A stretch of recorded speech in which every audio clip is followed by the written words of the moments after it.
The Wizard of Oz is a beloved tale of adventure, friendship, and self-discovery.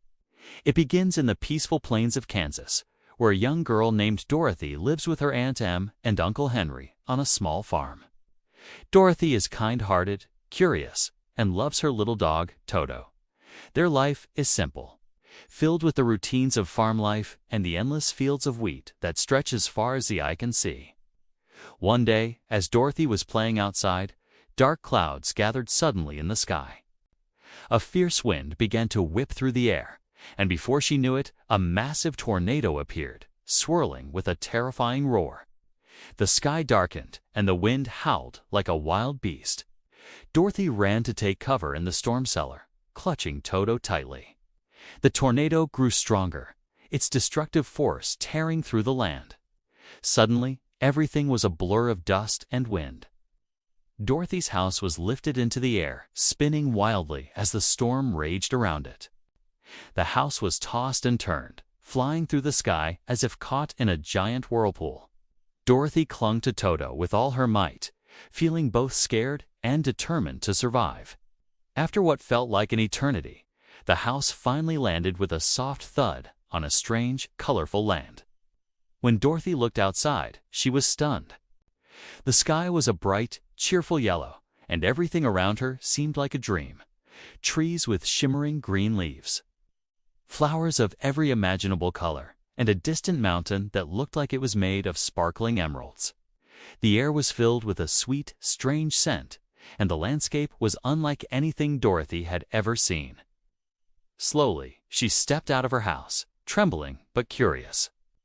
She looked around and realized she was no longer in Kansas. She had landed in a magical land called Oz.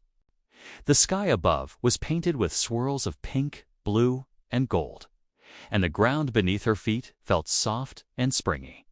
It was a place full of wonders and mysteries.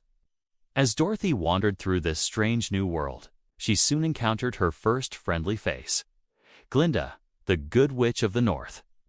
Glinda was beautiful, with a sparkling crown of stars, a flowing pink dress that shimmered like sunlight, and a gentle smile that made Dorothy feel safe. Glinda explained that Dorothy was in the land of Oz, a place where magic was real and dreams could come true. "Follow the yellow brick road," Glinda said softly. "It will lead you to the Emerald City, where the Wizard of Oz resides. He is a powerful man who can help you get back home to Kansas." Dorothy nodded eagerly. She wanted nothing more than to return to her family and friends. She looked down at her tiny feet and at Toto, who was wagging his tail happily. Without hesitation, she set off along the bright yellow bricks, her heart pounding with a mixture of excitement and nervousness. As she walked, she marveled at the sights around her. The trees seemed alive, their leaves whispering secrets, and the flowers bloomed in vibrant colors, filling the air with their sweet fragrance. The path was smooth and shining, leading her toward her destiny. Soon, Dorothy met her first new friend, a peculiar creature called the Scarecrow. The Scarecrow was made of old clothes and straw, with a face stitched from patches of fabric.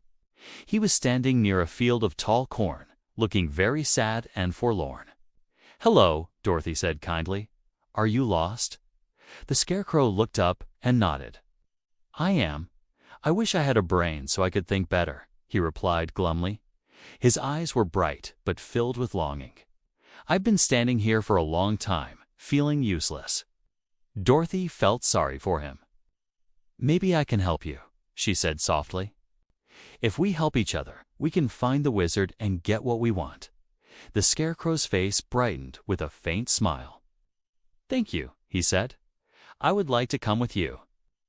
As they continued along the yellow brick road, they soon encountered another unusual figure, a man made entirely of tin, who looked tired and worn out. His joints squeaked as he moved, and his eyes were kind but sad. "Hello," Dorothy said gently. "What's wrong?" "I wish I had a heart," the Tin Woodman replied. "I've been rusted in this field for years, and I feel lonely and unloved." Dorothy and her new friend decided to help him. They found some oil nearby and carefully oiled his joints. With a few turns, the Tin Woodman was moving freely again. He was grateful and decided to join Dorothy on her journey. Further down the road, they came across a big, brave-looking lion. But despite his fierce appearance, he was trembling and nervous. "I want courage," he said softly. "I'm afraid of everything, even my own shadow." Dorothy and her friends decided to help him too. They told him that the wizard might be able to grant him bravery. The lion decided to come with them, hoping to find what he lacked.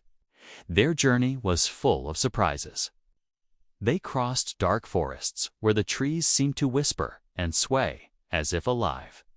They climbed steep hills and crossed rushing rivers, helping each other through every challenge. But their greatest danger came when the Wicked Witch of the West, a wicked and powerful sorceress, learned of Dorothy's presence. She was tall and ugly, with a tall black hat, green skin, and a wicked smile. She had a terrible army of flying monkeys that swooped down from the sky, screeching fiercely. The flying monkeys attacked suddenly, grabbing at Dorothy and her friends. The friends ran and hid behind trees and rocks, trying to escape. The Wicked Witch laughed cruelly, watching her monsters try to catch them. Dorothy remembered the magic slippers she was wearing, shiny red slippers that glowed with a strange light. She remembered Glinda telling her that they held powerful magic. In a moment of quick thinking, she threw water at the Wicked Witch, who shrieked and melted away into a puddle of green goo. The flying monkeys scattered, and the danger was over.